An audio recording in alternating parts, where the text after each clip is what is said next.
Assalamualaikum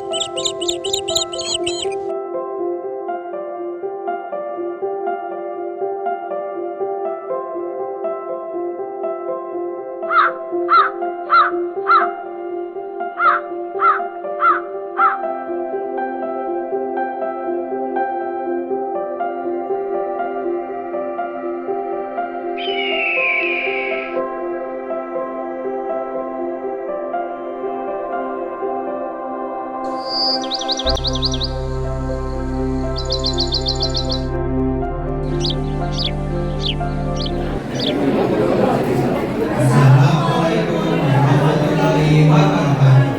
Waalaikumsalam warahmatullahi wabarakatuh. Perkenalkan teman-teman, saya Tio. Dan saya Mita. Kali ini kami akan membantu acara pada pagi hari ini. Pada kesempatan kali ini kita akan mendengarkan pembicaraan terkait literasi digital yang akan dibawakan oleh Kak Adi Anwar. Berikut kami akan membacakan CV Kak Adi. Kak Adi Anwar pernah bersekolah di SMA Al-Azhar angkatan 20. Dia melanjutkan pendidikannya di Universitas Katolik Parayangan. Lalu saat ini Kak Adi sendiri bekerja di Solo sebagai konten. Tanpa berlama-lama lagi, selanjutnya langsung kita sambut Kak Adi.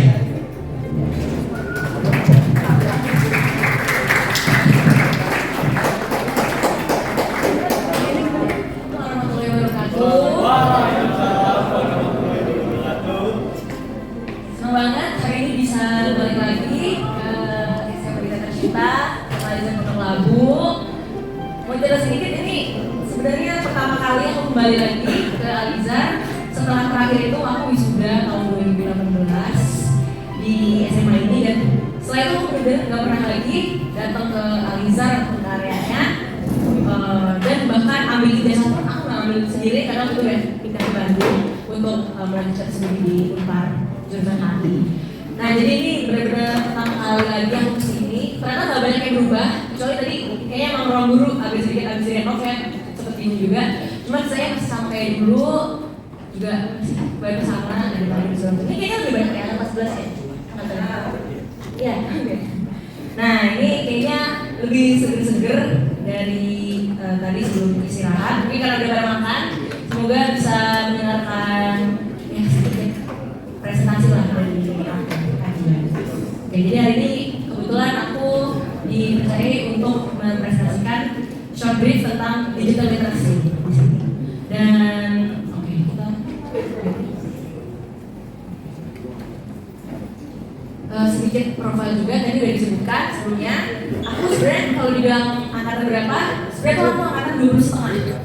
Karena 20,5. Jadi aku sebenarnya masuk, aku dari SMP, aku masuk tuh di angkatan 20. Setelah itu di kelas 12 awal, itu aku sempat mengikuti pertukaran pelajar ke Argentina, sehingga aku pulang lagi. Jadi teman-teman aku udah lulus SMA, mulai dari kelas 12, aku ikut di angkatan 21 untuk kurang lebih setahun kurang lah kalau kelas 12 kan. Jadi kalau ditanya angkatan berapa ya, aku angkatan 20,5. Cuman memang aku lebih lama di angkatan 20 gitu. Jadi ya angkatan 21 baru aja. Dan aku juga sharing sedikit dulu sempat exchange di Argentina ini melalui programnya namanya Otar Exchange program. Kalau dia sempat ngobrol sama aku, dia ikut pertukaran belajar di habis dari Amerika dari program YES ya. Terus aku mengambil ilmu jurnalistik internasional di Unpar Bandung. Terus setelah aku lulus kuliah, sebenarnya aku masih bingung nih mau jadi apa. Akhirnya aku mikir nih sudah mau wisuda, aku nyoba nih semua hal, dari mulai band, dari mulai sempat main iklan, terus intern juga di embassy, waktu itu sama embassy di maksudnya embassy Venezuela di Jakarta. Akhirnya dari embassy itu aku kalau aku kan mungkin orang beda ya, aku merasa kerja itu kayaknya nggak bosan nih nanti lain, terus aku yang cari kerja yang ke lapangan yang setiap hari ini diganti. Mulai aku cari pekerjaan, udah beda sudah kuliah waktu itu, cari pekerjaan yang aku juga pikirnya jadi desainer. Tapi kan desainer pasti berawal dari bawah dulu ya, dari reporter, music reporter. Akhirnya aku apply ke banyak televisi kayak gak cuma TV merah, biru, ya sebenarnya CNN, mungkin Trans TV, CNN, Metro, SCTV, apalagi banyak pokoknya. Kebetulan jodohnya memang di TV Merah dan sampai sekarang masih bekerja sebagai industri promoter. Nah, agenda hari ini yang aku ingin bahas ada ini berapa ya? 6 ya? 5. Nah, ini ada 5. Jadi mungkin ini lebih banyak sedikit dari total yang diberikan beberapa kita sebelumnya. Cuman menurut aku ada beberapa hal yang berkorelasi sama digital literacy. Salah satunya ada di bidang sekarang di jurnalisme. Setelah itu juga ada media propaganda yang aku juga akan menjelaskan, dan itu akan berhubungan dengan digital literacy yang nanti aku akan sampaikan.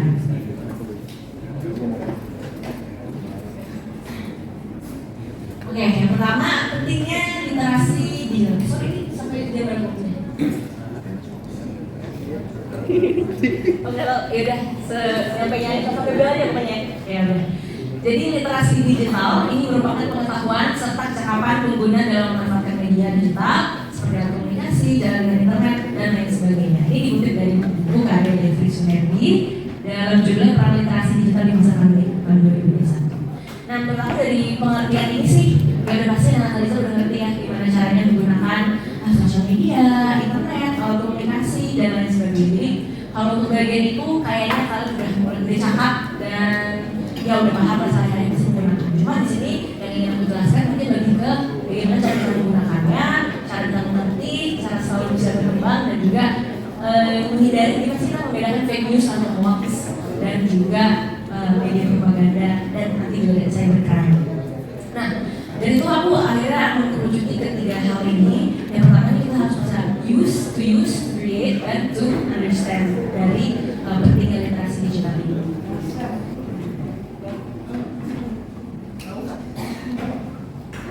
Nah, oke, jadi yang pertama to use. Pasti kita semua di sini udah menjadi pengguna, udah pasti memiliki sosial media. Cuman di sini mungkin orang tuh beda-beda ya. Ada yang lebih sering aktif, mungkin lebih sering update, lebih sering share. Tapi ada juga yang lebih ke apatis, lebih yang kayak ya posting segala macam. Sebenarnya itu hak kalian, pengguna atau bukan dalam dunia digital ini itu semuanya seperti hak kalian. Cuman kalau menurut saya pribadi, menurut aku pribadi, mungkin rasanya agak rugi ya kalau misalnya sebuah informasi yang kita dapatkan secara cuma-cuma ini tidak diperhatikan dengan secara sesama gitu. Jadi kalau misalnya kalian sekarang tuh mengerjain PR atau mau tahu sesuatu, kamu tinggal googling terus udah nemu jawabannya. Aku kan sama sebagai reporter setiap hari, aku pasti cari berita, cari riset segala macam.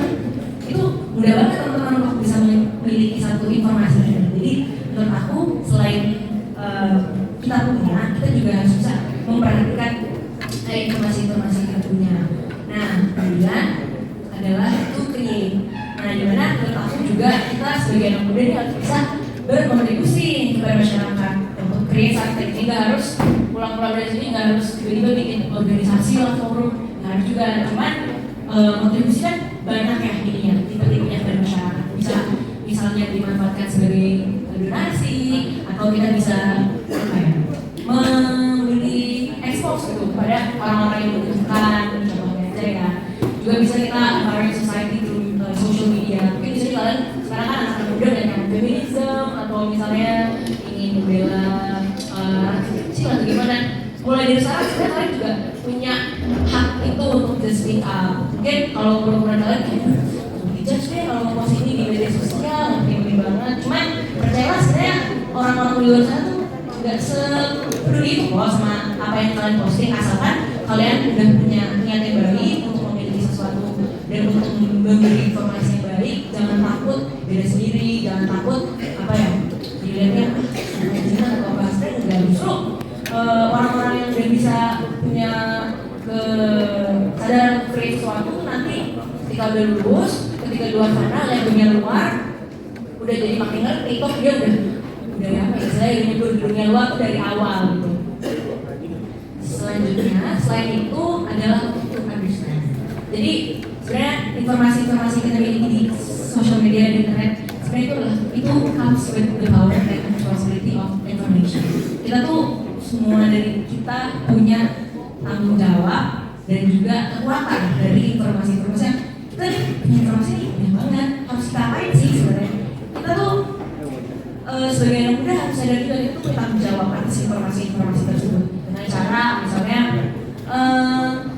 ya tidak menggunakan informasi sebagai hal-hal yang negatif, beritahu itu hoax, sebaik lagi misalnya segala macam. Jadi kita tuh harus menyaring, bisa screening informasi yang dapat ke kita karena ya di situ kita jadi pengetahuan lebih dan kita punya tanggung jawab juga untuk kemudian meluruskan ataupun menggunakan untuk bisa create sesuatu dari informasi yang kita punya itu.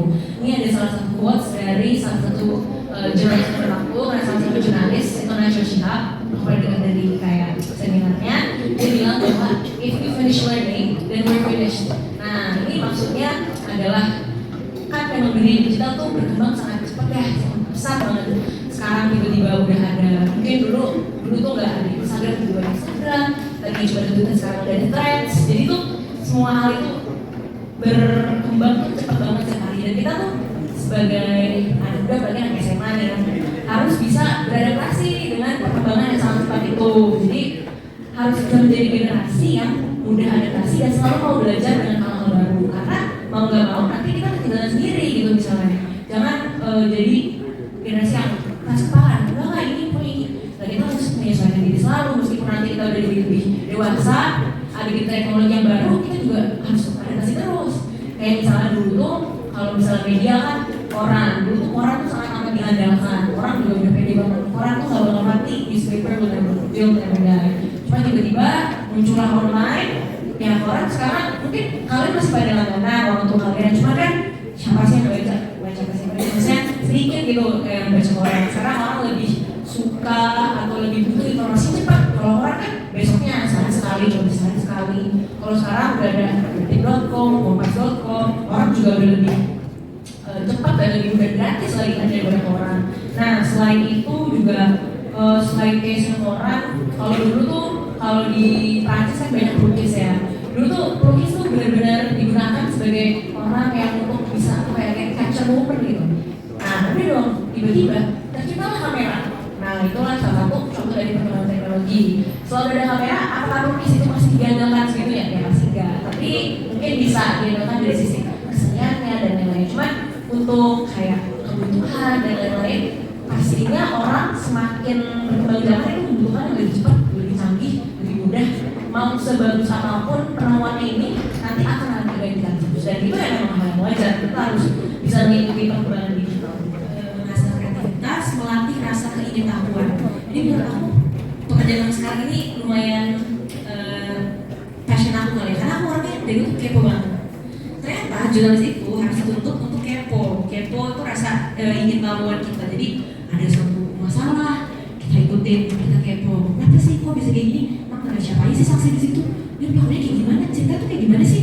Nah itulah masa dimana aku merasakan kelebihan dari kekepoan aku itu. Jadi bisa menggali data, bisa langsung face to face sama misalnya orang-orang di crime scene. Terus kita tuh sebagai sumber A1 semua hal yang terjadi di negara ini kita yang pertama kali lihat, mau ada penganiayaan yang Mario Dandi atau yang sekarang udah vonis Verdi Sambo atau mungkin hal-hal yang punya yang lagi orang-orang itu concern banget, kita nih bisa kesempatan gitu untuk bisa melihat sumber satu dari kita dan itulah orang-orang di belakang berita-berita yang sekarang kalian bisa nikmati. Jadi nggak cuma jurnalis nggak cuma TV, ada juga cetak sama online. Perbedaannya kalau yang jurnalis TV itu harus ada visualisasi, bukti. Misalnya kita wawancara saksi, jadi ada buktinya nih, saksinya ngomong begini. Jadi nggak harus dari kita semua yang ngomong. Kalau online mungkin harus wawancara juga, cuma nggak ada visualisasinya, jadi kutipan dan untuk kutipan. Yang keempat ini nambah relasi. Ini sebagai jurnalis kita juga punya relasi ke banyak hal. Jadi kita bisa punya relasi ke tempat-tempat yang masyarakat itu nggak boleh, kayak misalnya kita bisa ke DPR ada ruang khusus media, bisa ke Istana Negara, mungkin di Istana Negara khusus untuk wartawan istana ada RI1, cuman ya kita bisa punya koneksi dan relasi ke tempat-tempat yang orang tuh nggak mungkin kesana lah. Misalnya kita mau liputan di Ancol, udah tinggal hubungin Polres Ancol, Pak liputan ya Ancol, ya masuk silakan, SeaWorld ya masuk. Jadi menurut aku banyak banget hal-hal yang aku lewati sebagai jurnalis, meskipun masih baru ya, tapi bisa ke tempat yang unik dan dan jarang gitu yang orang temui. Itu baru dipublikasikan secara online, cetak ataupun di televisi. Nah, tapi berita yang ada di sekitar kalian itu sebenarnya diambil dari angle yang bisa berbeda-beda. Jadi semua berita yang kalian baca itu belum tentu bukan tentu yang terjadi, cuman ada angle beberapa yang memang itu berbeda. Kayak misalnya angle dari televisi biru mungkin beda dengan televisi merah. Karena apa ya? Pertama, kadang-kadang ada juga titipan gitu dari atasan, kayak misalnya kalau ngambil angle yang ini ya. Jadi sebagai pekerja di lapangan kita juga harus menuruti perintah gitu ya. Misalnya angle seperti ini, angle seperti apa. Jadi mungkin aja satu berita itu angle berbeda-beda gitu. Jadi kalau membaca berita itu pastikan dari beberapa source atau sumber supaya berita ini kalian bisa dengarkan dan pahami dengan lengkap. Kalau misalnya dengan salah satu sumber aja, misalnya ada kebakaran nih di gedung umpamanya, yang kebakaran cuma depan doang nih, yang belakang ternyata aman-aman aja. Nah, dan satu media bilang, ini kebakarannya dahsyat, ini sudah habis semuanya termakan api, tapi yang media belakang bilang, oh enggak, dari sisi saya di sini masih bagus. Nah, itu contohnya angle yang berbeda-beda. Jadi kalau misalnya kita baca berita, kita harus lihat juga nih angle depan, belakang, kanan, kiri, supaya informasi kita dapat tuh komplit gitu. Semuanya komplit dan semuanya pas dan lengkap pokoknya. Ini lebih tentang buzzer lagi, aku lupa jelasin. Tadi udah jelasin.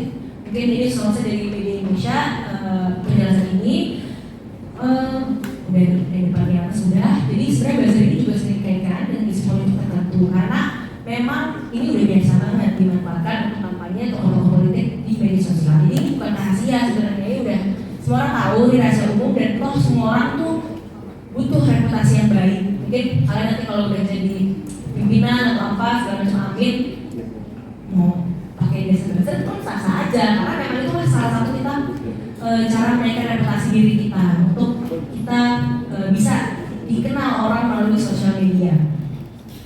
Nah, sebenarnya istilah buzzer ini sudah ada sejak lama, digunakan juga sebagai strategi pemasaran suatu brand. Kayak tadi contohnya Escobar Milo. Nah, itu juga kerjaan si para buzzer ini. Pokoknya buzzer itu nggak cuma di Twitter. Kadang-kadang kalau di komen YouTube tuh kan suka ada tuh yang nakal. Kok ini komennya berkali-kali, terus di setiap channel kok di komen mulu nih kayaknya ini bayaran. Nah, jadi kayak gitu. Jadi kita sebagai anak muda yang berpetik nih kalau di luar sana tuh sebenarnya ada yang bisa mengkontrol berita dan juga bisa menguasai apa yang mau dibuat viral, apa yang mau dijelaskan, apa yang mau dibaikin. Itu sebenarnya mudah kalau misalnya yang bisa dari buzzer ini, tapi pastinya juga bisa mengadakan buzzer juga lah, pasti juga harus ada kegiatan ataupun emang harus melakukan hal yang beneran baik. Jadi nggak cuma bayar buzzer. Oh, at the end of the day masyarakat Indonesia udah berpikir dan udah